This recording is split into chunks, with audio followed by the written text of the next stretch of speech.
Why should we care about biodiversity? One argument is that it's the ethical thing to do. Human beings now control the destiny of a million different species of plant and animal, and we have a unique responsibility not to destroy them. There's also an aesthetic argument. Thriving natural ecosystems are too beautiful to let ourselves lose them forever. And then there are the economic arguments. Tropical rainforests contain a multitude of unstudied species, many of which might prove to have beneficial human uses. Farmers around the world rely on diverse populations of insect pollinators. Wild plants are a storehouse of genetic material that could strengthen the resilience of our food crops. Perhaps the strongest economic argument is one that I'm sure you're all familiar with, the health of our soil. Healthy soil contains a multitude of life forms, bacteria, fungi, worms, and insects, and other invertebrates.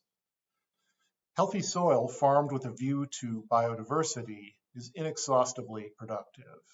Today, in a world of industrial agriculture, we're losing more and more of that biodiversity.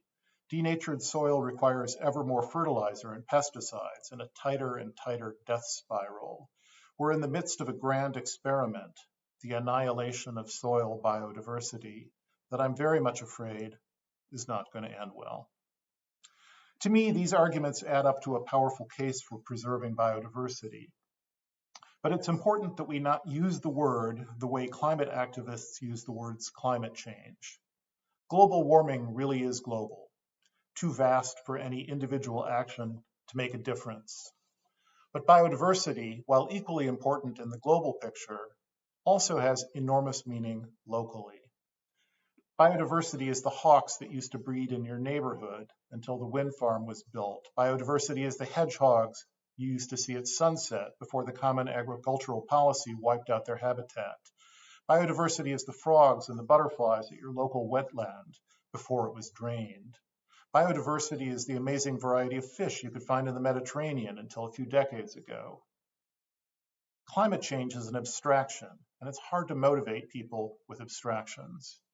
People are much more likely to act on behalf of things they love.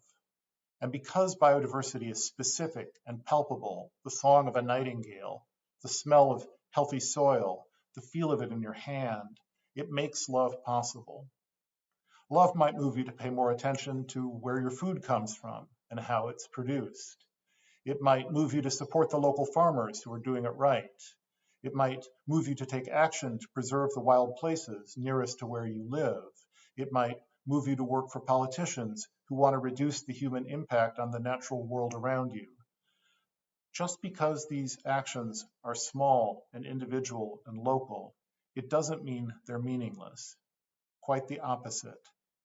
Actions inspired by love are the planet's only hope. Thank you very much.